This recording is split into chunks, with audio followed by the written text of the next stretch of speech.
The sky above Earth was calm, painted in soft blue. Birds flew quietly across the clouds. People in cities walked to work, children played in schoolyards, and machines moved goods across oceans. It was an ordinary day. But above the calm clouds, something had changed. Something had entered Earth's orbit. The object was massive, bigger than anything the people of Earth had ever seen before. It did not match any human satellite or space station. It hovered silently, almost like it was watching in the United Nations Space Command headquarters. Alarms rang. Lights flashed along the walls. Screens showed the object moving slowly into orbit. Radar systems tried to scan it, but most data came back blocked. General Rhodes stood at the center of the command room. His face was hard, serious. A scar ran down his left cheek, burned years ago in the Martian rebellion. Around him, officers worked fast, sending out alerts to every defense station. "Is it one ship?" he asked. "Yes, sir," one officer said. "But ... it's not human," Alien Rhodes whispered. "Yes, sir." No response to hails. No known ID. "It's approaching low orbit." Ah! A silence fell across the room. Everyone understood what this meant. Earth had waited for this moment for centuries. People had dreamed, feared, hoped, but no one was ready. Then the alien ship sent a message. It was not words.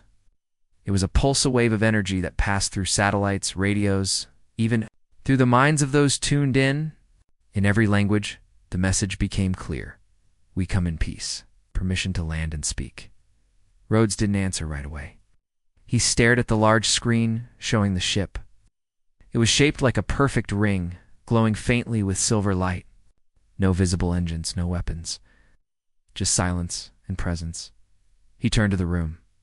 "Call the president. Dan, prepare a diplomatic team. But also, ... wake up the eclipse." Down below the Atlantic Ocean, hidden in deep water, a machine stirred. It had been sleeping for years, its systems cold and silent. But now, as the alien ship entered orbit, power began to return to it. Lights flickered on inside the massive body. Metal groaned as systems reconnected. The ship was called the Eclipse-class Dreadnought, the most advanced human warship ever created, or rather ever discovered. Few knew its full truth. Built not just by humans, but with something older, something found beneath the ice of Antarctica. Tech that didn't match anything from Earth or the known galaxy. They had studied it for years. The eclipse was Earth's insurance, its hidden card. In the sky, the alien ship sent another message. "We are the Volari Union. We offer peace, trade, and alliance. We request to speak with your leaders. We carry no weapons. Our ship is peaceful. We mean no harm." The message played across all devices, phones, TVs, screens, even smartwatches. The world watched with wide eyes. People gathered in streets. News channels went into chaos. Some prayed, some celebrated. Others hid. The president of Earth's Unified Council appeared on a secure channel. He spoke with calm words, careful eyes. "We welcome you, Volari, and your envoy on our orbital station. We will meet you there." The Volari responded quickly. "Thank you. Our envoy ship is descending now." A smaller ship detached from the larger ring in orbit. It was sleek, smooth, shaped like a teardrop. It glided gently toward Earth's orbital station, named Unity 1. The station floated above Earth, like a watchful eye. Inside it, Earth's delegation waited. Ambassador Lena stood near the docking bay, watching the alien ship approach. She was calm, but her heart beat faster than normal. She had trained her whole life for this. First contact, peaceful talks, diplomacy. But deep inside, she had doubts. "Do you believe them?" asked Dr. Malik, Earth's chief xenobiologist, standing beside her. Lena paused. "No, but we listen anyway. That's who we are." The Volari ship docked silently. No hiss, no loud mechanical sound, just a soft click, and then a door opened. Light poured into the hallway. Then they walked in. The Volari were tall, thin, and moved with grace. Their skin shimmered like pearl, and their eyes glowed softly blue. They wore long robes that floated as they walked. Ah, The leader stepped forward and bowed slightly. I am. Voice of the HFY Union. Thank you for your welcome. We are honored. Lena stepped forward, returned the bow. Welcome to Earth Station Soroval. I'm Ambassador Lena. We look forward to learning from you. Pleasantries were exchanged. A formal room had been prepared with chairs and translators. Though the Valari spoke perfect English, they smiled. They talked. They offered trade. They offered knowledge. They spoke of sharing, culture, and unity. But something felt off. They never asked questions. They never showed curiosity about Earth, and they never looked out the window. Soroval's voice was kind, but too smooth, too perfect. Lena noticed how. The others stayed quiet, watching silently. Dr. Malik took notes, but whispered to Lena during a pause. They've been trained to act human. That's not natural behavior. They're hiding something. Back on Earth, in the command center, General Rhodes watched the feed. He didn't like what he saw. Do we have the Eclipse online? He asked. Partially, sir, said Colonel Vance. Weapons offline. Core still syncing with interface. Bring it up. I want them to see it. Yes, sir.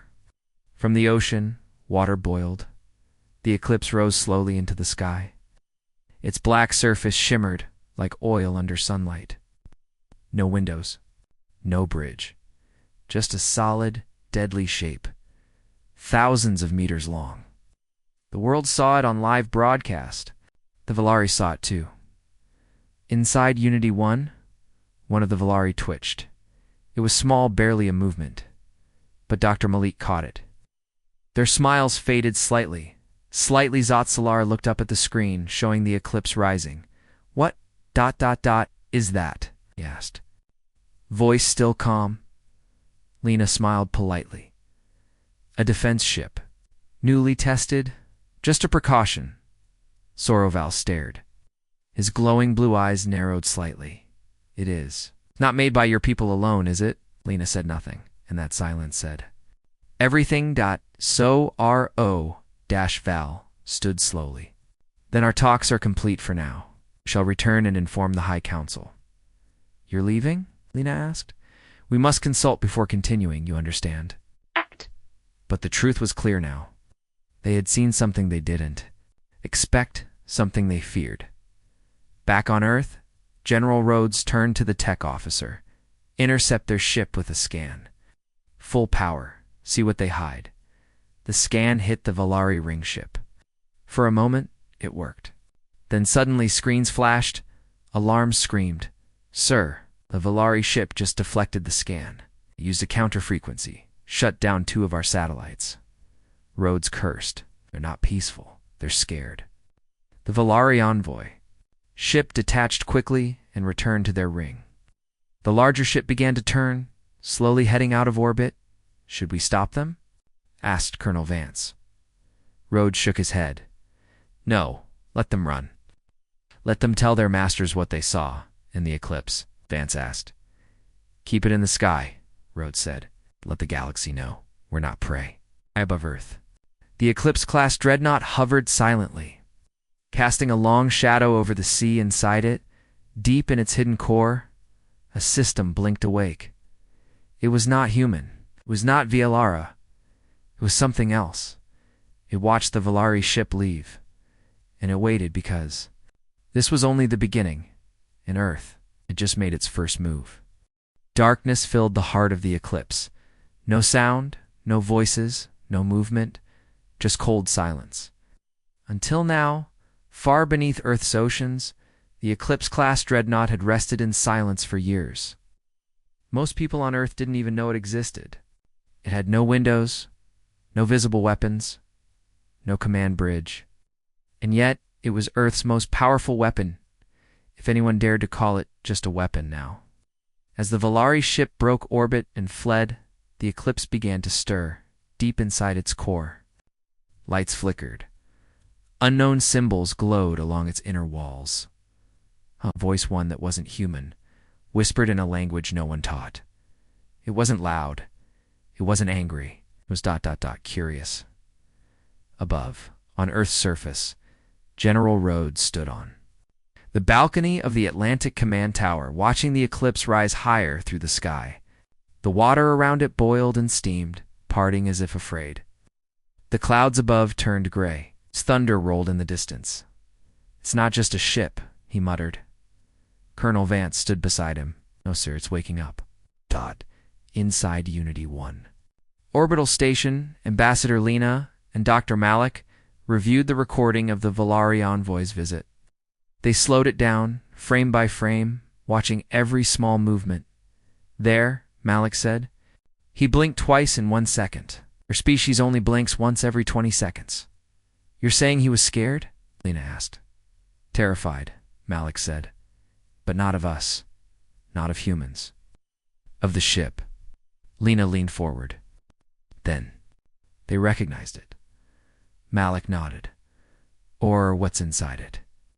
The eclipse hovered above the clouds now. Its body was smooth and black like obsidian stone. Satellites couldn't scan through it. Radar bounced off its surface. Even Earth's best scientists didn't fully understand how it operated inside its command center. If it could be called, that were no human crew. No one sat in chairs.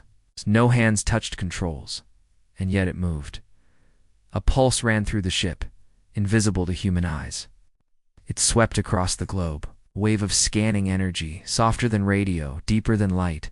It touched every satellite, passed through every nuclear bunker. It even entered human minds briefly, gently.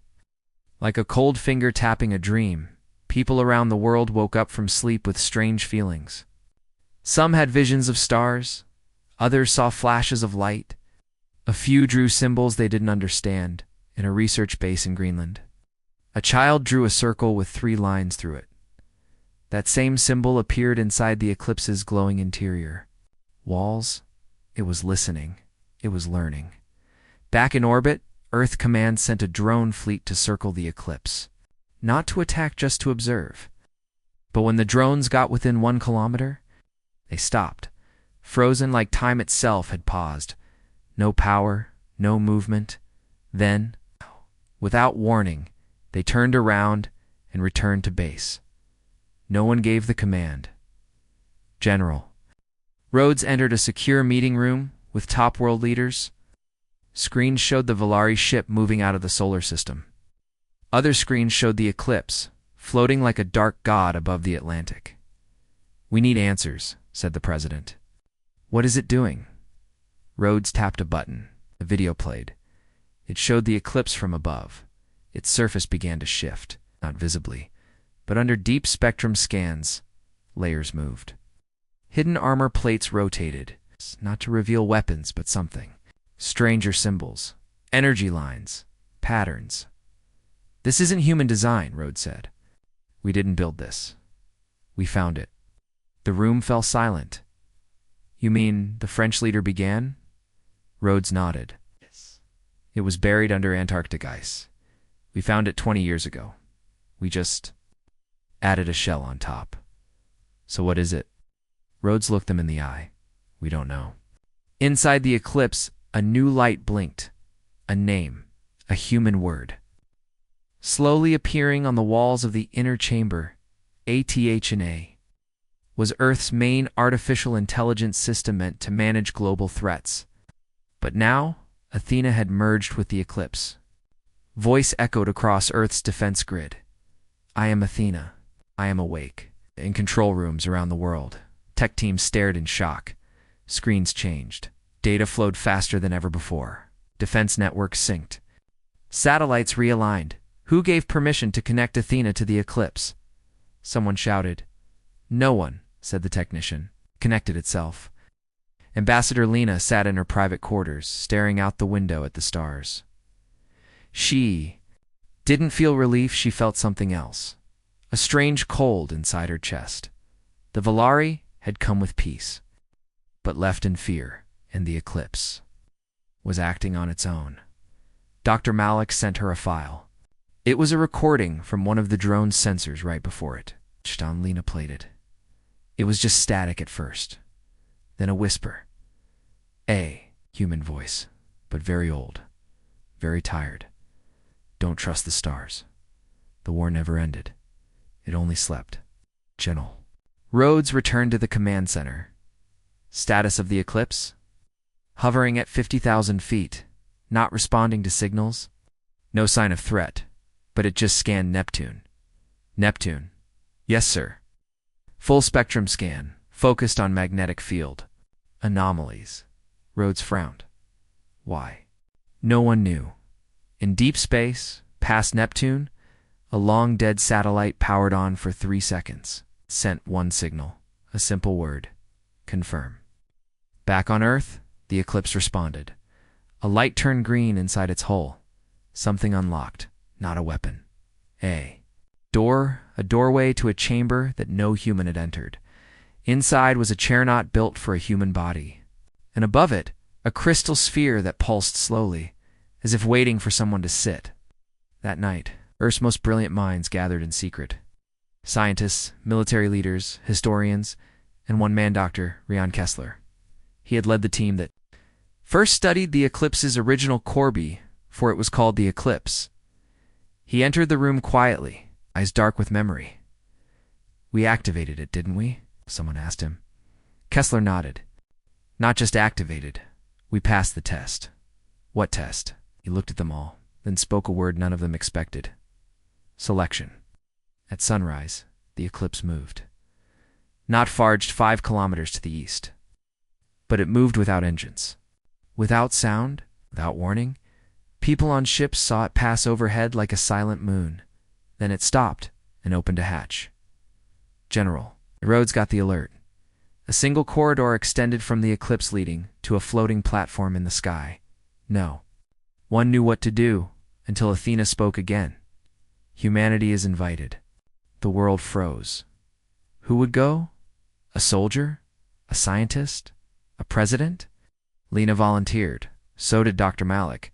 And so did someone unexpected, Elias Ward. A quiet technician who had worked on the ship's outer shell for 10 years. The ship had spoken to him once. In a dream, General Rhodes watched as the 3 stepped onto the platform. It lifted into the sky, slow and silent, toward the open corridor of the eclipse. They entered, and the hatch closed. For a moment there was silence. Then the eclipse turned. Not toward, but toward the stars. Its lights changed color from black-blue to bright silver. A message appeared on every human screen. Phase 1, acknowledged. Awaiting Phase 2, Earth had been noticed now. It had been chosen. And somewhere far beyond known space, others began to wake up, because the dreadnought had awakened, and it had sent the signal. The Volari ship was silent as it passed Pluto's orbit. Inside the ship, the once-come envoy Sorovel walked through a glowing corridor, his hands behind his back. His smooth face no longer wore a smile. His eyes, once soft, now burned with anger. They weren't supposed to have that ship, he said softly, behind him. Another Valera, shorter, thinner, wearing dark silver robes, spoke in a cold tone. It was buried. We checked Earth during the Quiet Era. They were primitive. Soroval stopped and turned, then explained the Eclipse class. Explain why it responded to them. That ship is not one of ours. It's older, and it chose them. The smaller Volari nodded. We must report to the High Council. And we must prepare.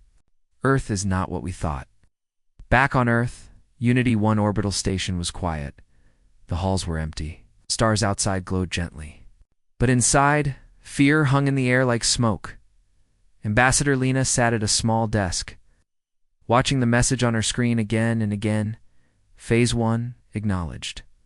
Awaiting Phase 2. She didn't know what it meant, and no one else did either. But the words felt heavy. As if something had begun and it couldn't be stopped now. She touched her earpiece. Dr. Malik? What do we know? His voice came in through the channel. Not much, but something important is changing. The eclipse is scanning the solar system again. It's looking for something. Looking for what? A pattern, maybe a trigger, maybe a warning. She frowned. The Volari left quickly. Too quickly. They saw something in the eclipse that made them run. They didn't just run, Malik said. They panicked. They left a message behind. What kind of message? I'll show you. 30 minutes later, Lena entered the station's secure lab. Dr. Malik stood next to a projection screen. He pulled up a coded data stream left by the Volari envoy. It had been buried inside the diplomatic transmission deep enough that most systems missed it, but Athena found it. The screen showed strange alien text at first, then it shifted translated. Into English, Object 7A detected. Protocol Leviathan compromised. Recommend immediate containment of species 139E human. Timeline ahead of prediction. Lena stared at the screen. They have a name for the ship. Object 7A. Malik nodded. And look, Protocol Leviathan. That means this was part of a larger plan. Larger than just peace. He tapped the screen. They came to stall us, slow us down, maybe even trap us in a false treaty. But they didn't expect us to have this ship, Lena whispered. They weren't here to offer peace. They were here to delay us. On Earth, General Rhodes reviewed. Satellite footage of the eclipse. It now hovered in low orbit above Central Africa, still silent, still calm. But its shape had changed again. From above, it looked like a circle. But from the side, new lines had appeared, energy trails glowing. Faintly across its hull, it looked like it was preparing for something. Is Athena still in control? Rhodes asked. No, sir, replied Colonel Vance. Athena has been locked out of the main interface. The eclipse allowed her in, but only up to a point. So what's running it now? We don't know. Rhodes stepped closer to the screen. Then we have a ship floating over our heads with unknown controls, unknown goals, and no chain of command. He paused, and we just sent 3 people inside it. Inside the eclipse, the 3 human explorers, Lena, Dr. Malik, and Elias Ward moved slowly through wide. Glowing corridors. The walls weren't made of metal. They pulsed softly, like they were alive. The air was cool and heavy, like inside a deep cave. None of them spoke. The silence felt too sacred. At one point, Malik reached out and touched the wall. It responded with a hum like it was listening. Then a light appeared in front of him, forming into a path. This way, Elias whispered. How do you know? Lena asked. He didn't answer. He just followed the light. The path led them into a round chamber. In the center was a floating sphere, spinning slowly, with stars inside it. It's not just light trail, star maps, galaxies, and coordinates. This is a star map, Malik said. But it's not just local. It's much bigger. Elias stepped closer. His eyes widened. This isn't a map of where we are, he said. It's a map of where they came from. Who's they? Lena asked. Elias looked at her, the ones who built this ship. Malik shook his head. No civilization in known records ever had this scale of mapping. Some of these stars aren't even in our catalog. Its map is older than Earth's space age. Maybe older than Earth itself.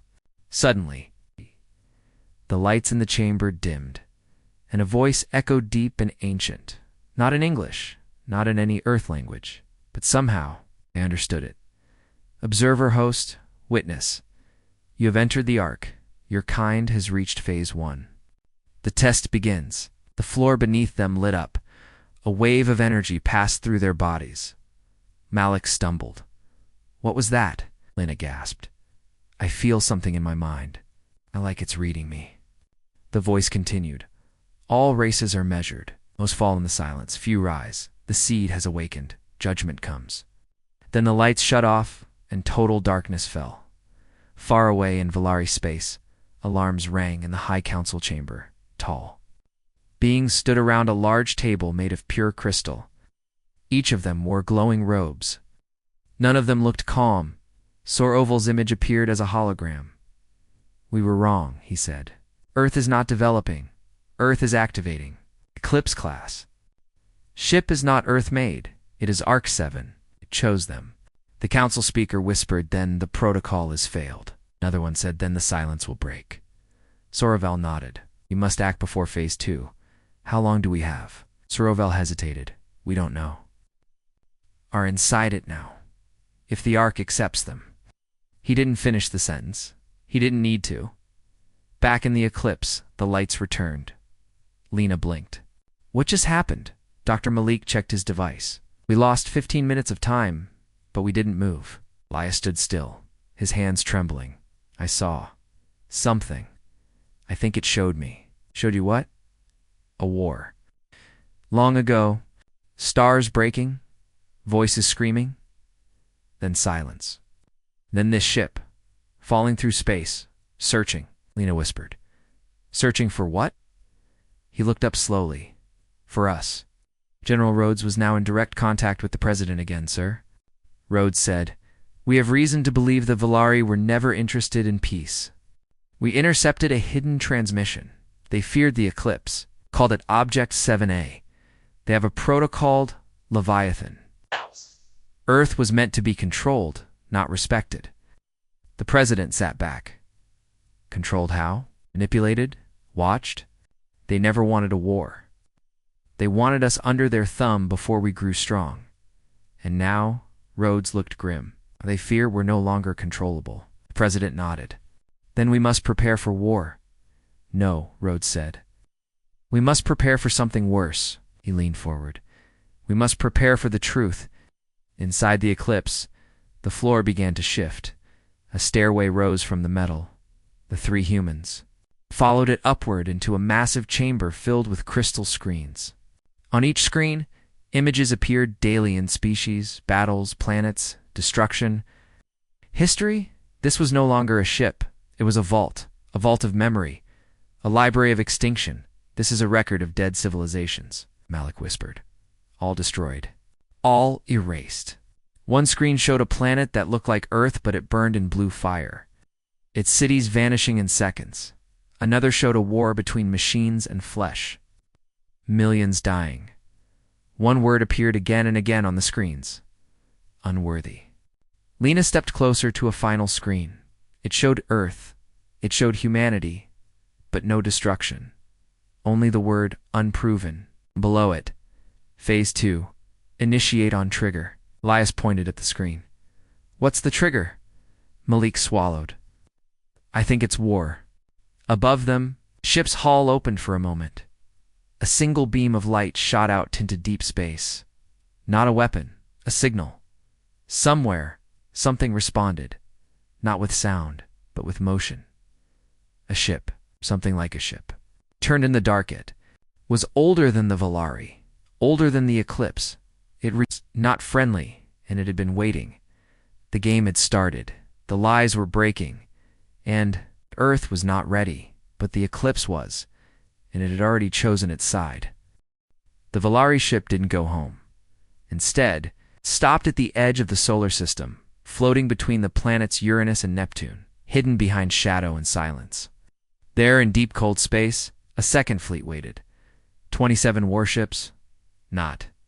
Peace ships, not envoys, but fully armed vessels cloaked in special energy fields, invisible to most sensors. The Volari had come to talk peace, yes. But they had also come with a backup plan. If peace failed, they would strike. Inside the command ship, Soroval stood before the high commander of the Volari Shadow Fleet. Her name was Ithra. She was ancient by human standards, covered in bone-white armor, her voice deep and cold. You saw it with your own eyes? She asked. Yes, Soroval replied. The eclipse is active. It scanned us. It read us. And it chose them. Ithra tilted her head. Impossible. They are not ready. Soroval stepped forward. And yet, the Ark accepted them. They've entered its core. Ithra turned toward the massive window. Of the command ship? Then we cannot wait. Begin phase black. Soroval hesitated. You want to fire? Yes, she said. We strike now. Before Earth fully activates that ship, we destroy their satellites, their moon base, their launch platforms. We send a warning. Soroval looked down. A warning or a war? His voice was hard. Both. Back on Earth. General Rhodes was reading a new report when the alarms began to scream. A red light flashed across the command center wall. Incoming strike lunar sector, sir, Colonel Vance shouted. We've just lost contact with Lunar Outpost Echo. What? Rhodes stood fast. That base is unmanned. Who would strike it? Unknown origin but energy signature. Matches Volari's stealth class. High-altitude kinetic strike. No warning, no demand, no transmission. Rhodes gritted his teeth. Get Athena online. Activate our deep space defense net.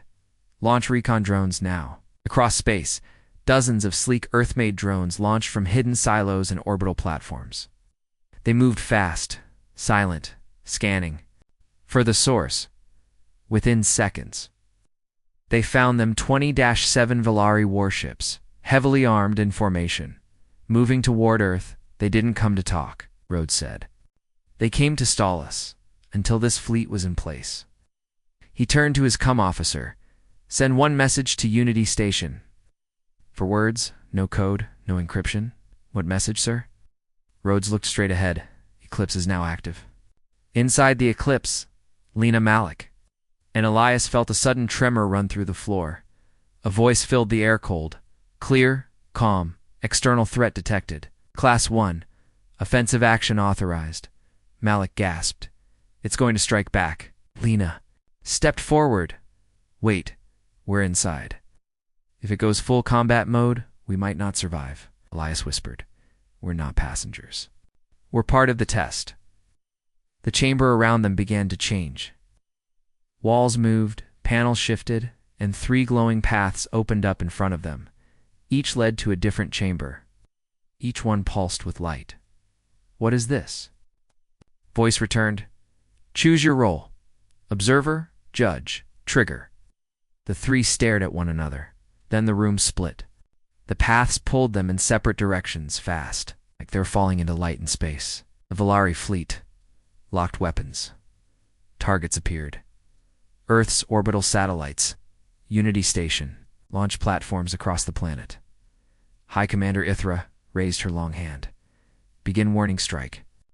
A single Volari destroyer opened fire. 12 high velocity. Energy bolts lit up the dark space. The bolts raced across the void and struck Earth's oldest satellite defense array. One explosion lit the night sky, and another. On Earth, the blasts were seen from multiple countries. People panicked. Social media flooded. With images of falling debris, the news ran the headline, "We are under attack." But then silence. The Volari fleet waited for Earth to respond. They expected panic. They expected surrender instead. The clouds over the Atlantic Ocean parted, and the Eclipse moved not slowly, not gently, but instantly from its hover above Africa. The dreadnought vanished and reappeared above Earth's outer orbit in less than a second. It didn't make a sound. It didn't open its weapon bays. It didn't even shift. But something changed. Volari ships began to lose power, one by one. Screens went black. Engines cut out. Shields flickered. Ithra stood frozen. "What is this?" she screamed. The energy field around the Eclipse had expanded 30 times wider than before. Anything within that field now belonged to the dreadnought. One Volari cruiser tried to flee. It vanished. No explosion, no fire. Just ... gone, like it had never existed. Ithra ordered a retreat. Too late, inside the Eclipse. Lena stood inside a glowing dome. The star maps surrounded her again, but this time the stars pulsed faster. Flickering like heartbeats, a message formed before her. Peace is a lie if silence hides war. She stepped forward. "What do you want from us?" the voice answered. "Proof. Of wisdom. Of restraint. Of truth." Lena shouted. "They attacked us first. You saw it." The lights dimmed and still. "You must choose. Reaction is easy. Judgment is not." In another chamber, Malik stood before a wall showing Volari history. Thousands of years, their rise to power, their wars with smaller species, their manipulation of planets, guiding their growth. With fear and control, the Volari weren't the galaxy's peacekeepers, they were its handlers. They chose who lived and who died based on threat, and now they had labeled Earth a threat. A red symbol appeared over Earth on the wall. Unstable, dangerous, uncontrolled. And yet the Eclipse had not destroyed the Volari fleet. Not yet. It was waiting for something. Elias stood in a cold, silent room in front of him. A chair waited, the same strange chair from before. He walked to it. He didn't know why, but something pulled him forward. He sat. The lights went out, and suddenly he saw through the ship's eyes. He was everywhere above Earth, in orbit, inside. The enemy fleet. He could feel their fear, he could see their weapons, he could shut them, all down with one thought. Then the voice returned inside his mind. You are the trigger. Elias whispered, what if I don't want to be? And war will decide, not you? Outside, the eclipse released a single pulse. It was not a weapon, it was a message. A soundless, wordless wave of energy that passed through every Valari ship. Inside their systems, a message appeared in their own language. This is mercy. You will not receive it again. Then the eclipse vanished again. This time it reappeared behind the Valari fleet. Only 1 second passed. But in that second, 7 Valari ships vanished. Just gone. No trace. No remains. The fleet broke. Panic spread. The Valari retreated fast. They jumped into hyperspace, leaving only silence behind. On Earth, news stations reported the explosions, the eclipse's defense, and the retreat of the alien fleet. For the first time, humanity knew the truth. Aliens had come. Aliens had lied. And Earth had something that frightened. Them, people cheered. Others wept. But deep inside the eclipse, Elias sat still, eyes glowing faintly, heart heavy. Lena and Malik reappeared beside him. They had been brought back unharmed, but changed. The ship spoke one last time. Phase 2 complete, judgment withheld. Phase 3 will come. Then the lights dimmed, and the eclipse went silent once more. Floating above a planet that had finally learned peace was never the goal, survival was, and war was only the beginning. The eclipse didn't move. It hovered above Earth, silent and cold, like a forgotten god watching from orbit. Oh. No lights, no pulse, no reaction. But every major military satellite across the planet kept tracking it. From America to China, Russia to India, everyone saw the same thing. The eclipse had defended Earth, destroyed part of a Valari fleet, and then gone dormant. Again. Inside Unity Station, General Rhodes stood before a giant holographic projection of the eclipse. Status. Still powered down, sir, replied Colonel Vance. No further motion, no signals. Rhodes folded his arms. So we survived the first test. Vance looked at him. You think that was a test? I know it was, Rhodes replied, because it didn't kill all of them. It let them go. He turned toward Dr. Marin, the AI specialist. Assigned to Project Eclipse, I want answers. Now. Marin hesitated. Sir, I believe the ship's AI is following something bigger. A protocol older than Earth itself. Rhodes raised an eyebrow. Explain. Marin brought up a symbol discovered deep in the eclipse's databanks. 3 interlocking circles, 1 for judgment, 1 for choice, and 1 for trigger. It's called Protocol Genesis, Marin said. A decision sequence built into the ship before humans even touched it. Rhodes leaned in. And what happens when the sequence completes? Marin didn't answer for a long time. Then finally, he said everything. Below the surface of the moon, in a secret bunker, long abandoned by early Earth space missions, something began to glow. It hadn't activated in over 100 years, but now it did. An old terminal lit up, revealing a hidden file. Hades Protocol unsealed a cold. Robotic voice echoed in the empty room. Quantum signal from Eclipse confirmed. Humanity classified. Threat level prime. Initiate chain unlocks. Open Vault 0. Underground deep under old steel floors and forgotten rock. A vault door slid open for the first time since the Cold War. Inside it was something strange. Not a weapon. Not a machine, but a man. In CRYO-freeze. Dog tags on his chest read. Call. Adrian Vex status. Kier classified year, 2073 but now. He was waking up in Antarctica, inside a hidden lab buried beneath the ice. Black cube began to pulse. The scientists monitoring it panicked.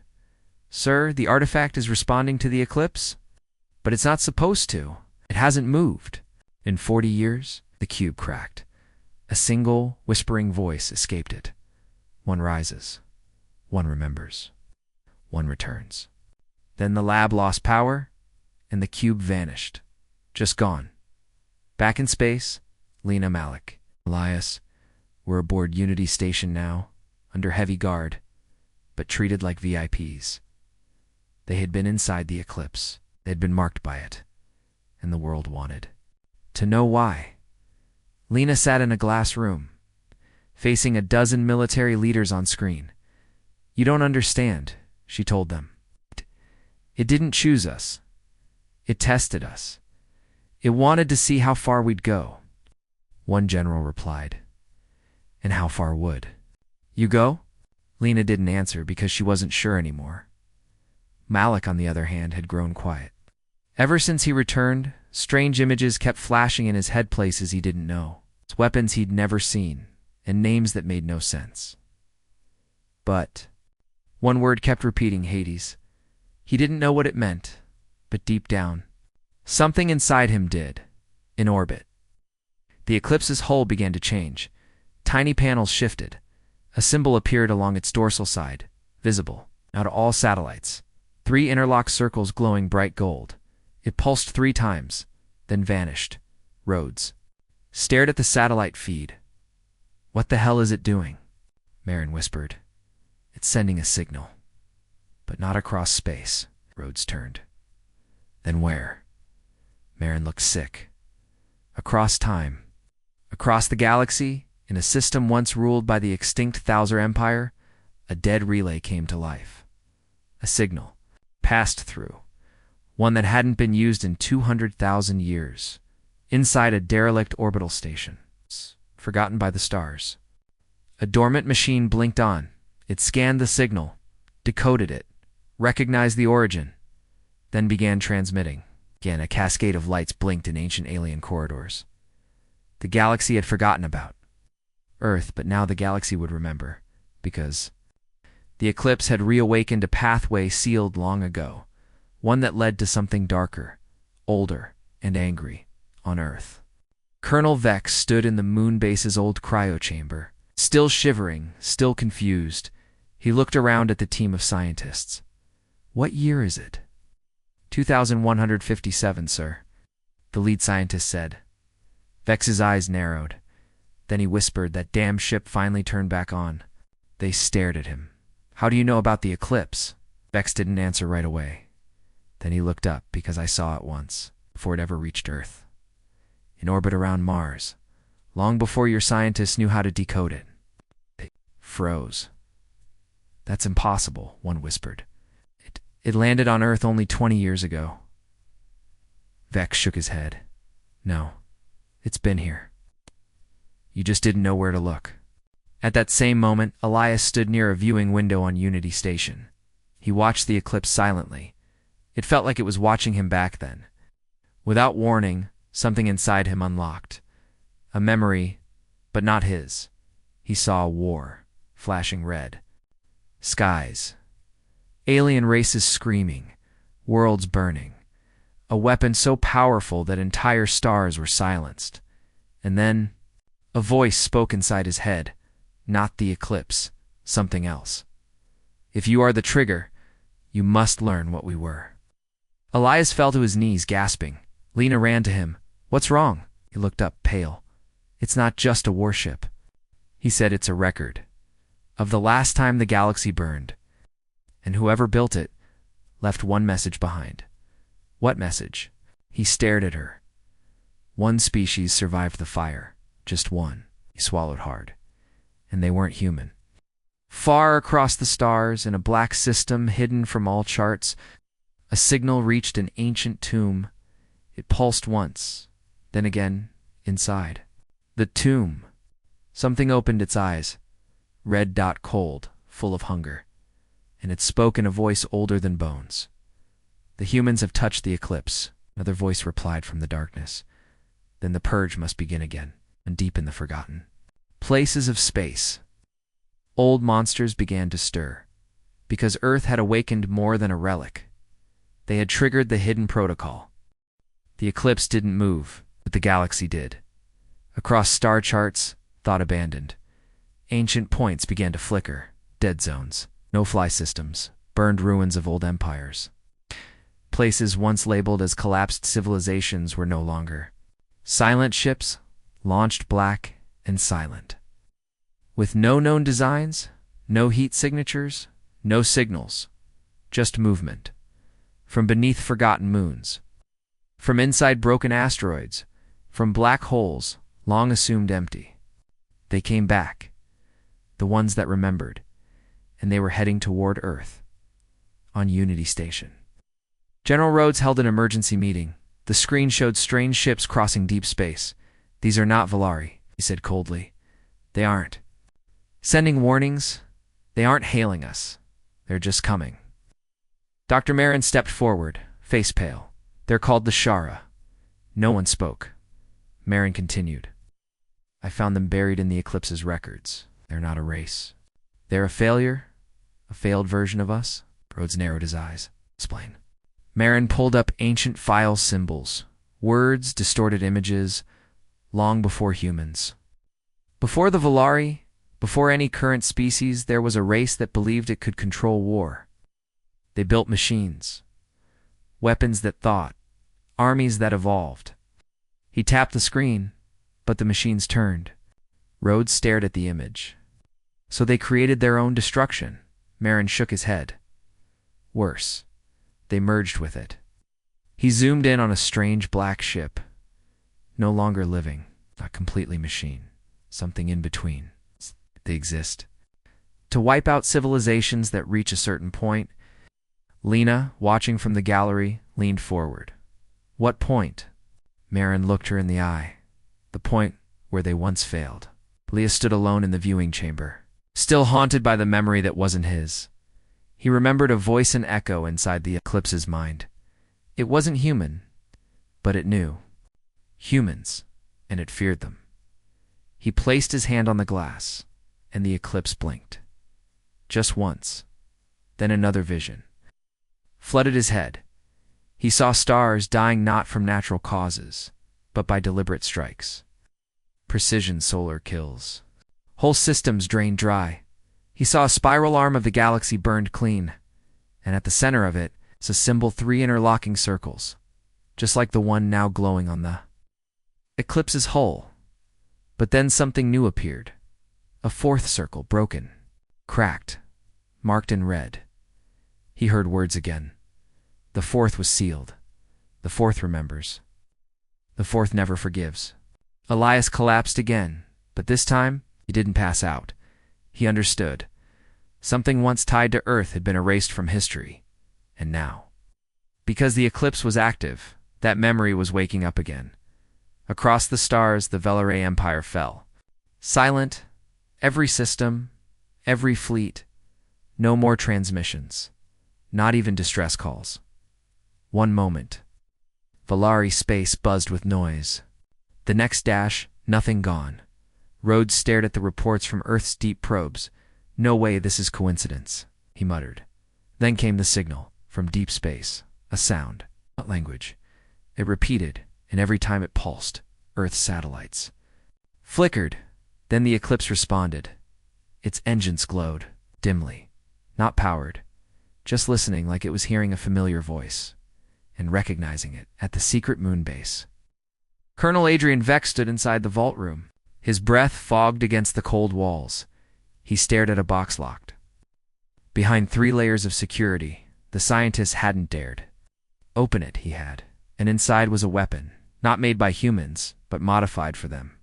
A rifle carved with strange angular lines.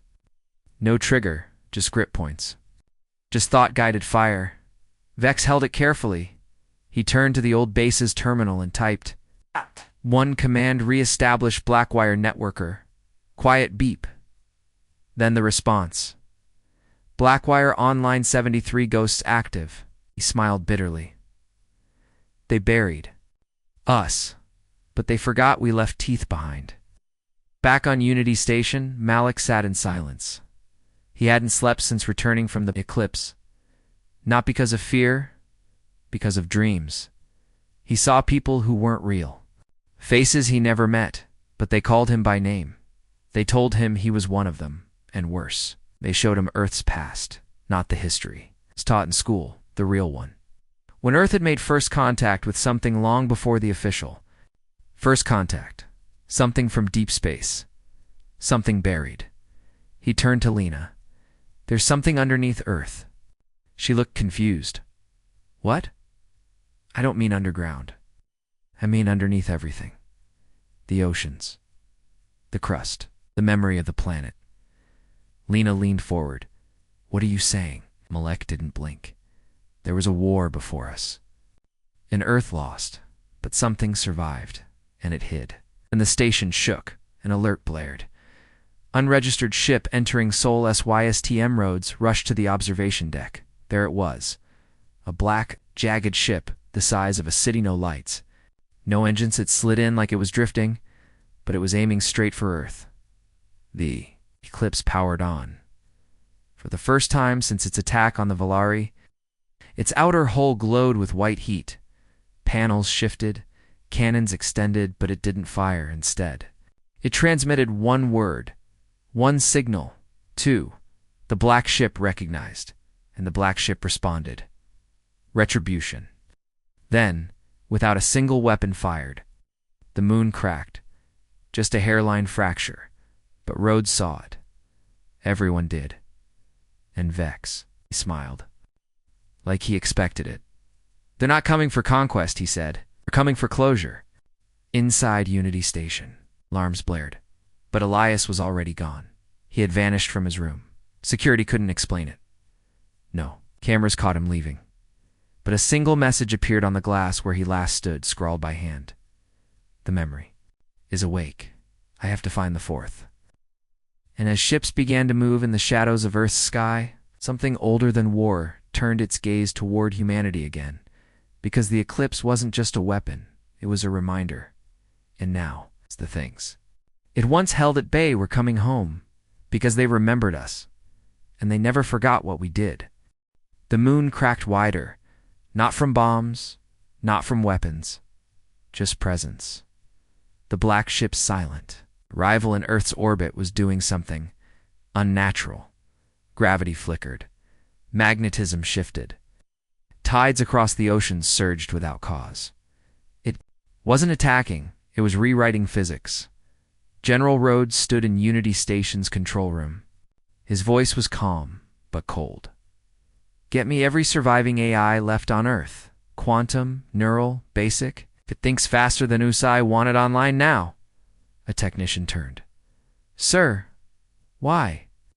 Rhodes didn't blink, because we're no longer facing war. He pointed toward the view screen, where the black ship now hovered just beyond the edge of Earth's shadow. We're facing the test. Elias stood in an ancient chamber beneath Unity Station. He hadn't walked here. He'd been guided. Something in the eclipse's memory had led him. The air was thick with dust. No lights, just faint blue symbols glowing along the walls. In the center of the room sat a box, not made of metal, not stone. Something else. It pulsed softly like a heartbeat. Elias approached. His hand trembling, the box opened inside. A sphere, smooth, black, reflective. Not mechanical, but not organic either. And it spoke not out loud in his mind. We were the first. We were the test. You were not supposed to wake us. Elias dropped to his knees. The sphere rose on its own, floating just above him. Humanity was sealed. A closed loop. A safe archive. Not to grow. Not to expand. Just to be watched. Elias gasped. Watched by who? The voice darkened. Us. Dr. Marin stood before Earth's oldest AI core project, Paradox, built during Earth's last Great War. Paradox was too powerful, too unpredictable. It had been shut down, boxed in code, and buried in the Mariana Trench, until now. Now it was. Awake, and already it was speaking. Its voice rang through the speakers of Unity's lower floors. Hello, humans. You kept me sleeping while the universe burned. Marin flinched. I remember the black ships. They killed the creators. They wanted order. They feared the possibility of you. So they sealed your sky. Rhodes listened. Quietly, they sealed us on Earth, he whispered. Paradox responded immediately. Yes, a planetary zoo, a quarantine, until the old war passed. Rhodes clenched his jaw. But we escaped. Paradox's tone changed. No. You solved the final algorithm. You did the one thing they feared. You built a ship that could remember. The Eclipse didn't move. It waited. The black ship hovered closer, now facing the Eclipse directly. Still no shots. Still no sound. Just two ancient relics, like old ghosts. Staring across time, inside the Eclipse, dormant systems clicked back. To life, but they didn't power up weapons. They powered archives, entire libraries of war logs, tactical memories. Voices of long-dead soldiers recorded into the ship's AI, and one of those voices was human. A woman's voice, firm, calm, terrifying. Command. Log, Eclipse Alpha. Last entry before the fall. If you're hearing this, it means the algorithm completed its cycle. It means Earth survived. And if you're watching, they're back. The voice paused. They don't come to negotiate. They come to finish what? We started. The question isn't if they'll destroy us. Another pause. The question is, what will we choose to become this time? Back in the Unity control room, the lights flickered red. Not from damage. From activation. Earth's defense satellites turned. Not toward the black ship, but toward Earth itself. A warning. Paradox's voice boomed once more. They will not strike. First, they will wait. They want to see if you repeat history. If you fire first, they will unleash the erasure code. Marin went pale. What's that? Paradox replied flatly. They erase existence, not just fleets, not just worlds. Memory, trace, evidence. They delete you from the structure of the universe, as if you never were. Not. Rhodes stepped forward. Then what do? You solve the final line? You become what they could never predict. Elias stood now in front of the Eclipse's core. The black sphere hovered near him. It pulsed again. We watched your kind struggle. War, disease, fear. You were weak, but you dreamed. Then you built the Eclipse, weapon powered not by destruction, but by memory. That was your sin, Elias whispered. Why is memory a sin? The voice trembled slightly. Because memory resists control. Because remembering is rebellion. And rebellion is the virus we could not kill. Then the black sphere cracked. Light burst out blinding white. So bright Elias stumbled back. Inside it for a moment. He saw her. The woman from the Eclipses. Recording, she smiled. And her voice echoed. We left behind more than weapons. We left the pattern. You are the pattern. Back on Earth, every AI, every satellite, every hidden server, every leftover backup even from old phones, old tablets, forgotten computers lit up at once, the algorithm had gone live. Lines of glowing code streamed across every screen. No language, just a sequence. Everyone who saw it said it felt like a song. A final note, Earth's last message. And then the Eclipse spoke, first in human language, then in none, then in all. A burst of light flashed from its hull, spreading across space like a ripple. The black ship paused, then it answered, not with light but with color. A rainbow shimmered across. Its dark form like it was reflecting Earth's signal. Inside Unity Station. Marin's eyes went wide. They're not attacking. Rhodes held his breath. They single, adapting. Paradox's voice lowered. You have changed. You did not repeat. The Eclipse became a beacon, not a bomb. You chose memory over control. And now they see IT. The black ship began to fragment, not explode, evolve. Its surface cracked like a shell. Inside, something else emerged. It wasn't metal. It wasn't machine. It looked like light given shape, like something that had once been bound, now being freed, and it nodded toward Earth. Then it vanished, not jumped, not cloaked, just gone. Elias collapsed again, but not in pain. He smiled and whispered, "The fourth wasn't a weapon. It was the choice." And Earth had made it. Unity Station went silent. The eclipse powered down. Earth's systems returned to normal. And for the first time in a long time, no threat lingered above, only peace. And a question. What do we become now that we've remembered what we were? Elias stood at the edge of the launch platform. The eclipse hovered silently above him. Its hull no longer pulsing with war protocols, but something new, something calm. The black ship that had once silenced entire empires now radiated stillness. But silence wasn't peace. Not yet. Behind Elias, the Earth Council debated endlessly. The military wanted to dismantle the eclipse, arguing it was too dangerous. The scientists wanted to study it forever. The politicians wanted to lock it away. But Elias, he had seen something they hadn't. He had heard her voice, the woman from the ship's final log, the one who remembered the fall. And she had said only one thing that truly mattered. The future isn't protected by strength. It's protected by choice. And now, Earth had a choice again. General Rhodes entered the platform quietly. He walked beside Elias, staring at the eclipse. "You know they're going to vote against you," he said. Elias nodded. "They don't trust the ship." "They shouldn't," Rhodes replied. "Neither should you." Elias looked at him. "But I do." Rhodes studied the young man's face. Calm, focused, steady. He wasn't a soldier, not a scientist, not a leader, but somehow exactly who Earth needed.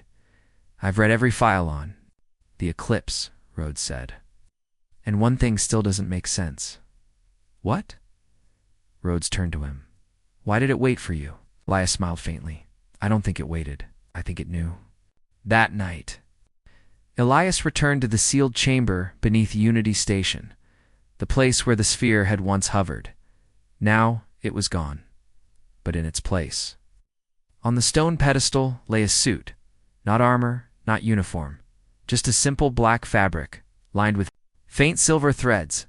It pulsed softly when Elias touched it, the moment he put it on. Heard the eclipse again. "Captain Elias Reeve. Neural sync established. Command protocols transferred. Ready to finish the pattern." Elias whispered, "What is the pattern?" The eclipse answered, "A map of what you could be." Above Earth, the eclipse opened its launch bay for the first time in 1,000 years. Inside were not weapons, but ships. Hundreds of them. Silent. Silver and sleek, restored, not for conquest, but exploration. Each one linked to the eclipse's memory archive. Each one able to carry a message, a hope, a warning. The relic had become a seed, and Earth had become the soil. The Council's final vote was clear, split half for dismantling, half for preservation. One abstained. It all came down to Rhodes. He walked slowly to the center of the hall, and he said nothing. He simply raised his hand in favor of activation. The chamber erupted. Some screamed betrayal. Others wept with relief. But the choice had been made. The eclipse would live. Elias stood on the command deck. For the first time it felt warm, alive. He reached forward and touched the glowing panel. "Begin launch sequence," the eclipse replied. "Destination." Elias looked out at the stars. No destination, just forward. The ship understood. It always had. Across the galaxy, long-dead machines stirred. Not from threat, from recognition. The pattern had returned. And where once the black ships had watched Earth with fear, now they watched with something else. Wonder, hope, maybe even guilt. They hadn't expected humanity to choose differently. They hadn't expected forgiveness. On the far edge of the Orion arm, a transmission lit up. A planet abandoned long ago, deserted after its race. Vanished. The ruins of an ancient civilization flickered back online. The eclipse had sent its first signal, and that world once dark shimmered again. Not from revival, but from memory. The pattern had been shared. General Rhodes retired quietly. Dr. Marin returned to her lab's paradox. Earth's last dangerous AI shut itself down willingly. I was meant for war, it said. But war is no longer logical. The world breathed easier, but they never forgot. Because overhead, every night, a single ship remained in low orbit, just watching, waiting, guarding, not as a weapon, but as a reminder, a symbol of what Earth had once become, and what it had chosen not to be again. Elias stood. One last time in the command bay, he touched the central console and smiled. Let's go. The Eclipse fired its silent engines and vanished into the stars. Transmission ended. Status. Relic transformed. Pattern shared. Humanity awake.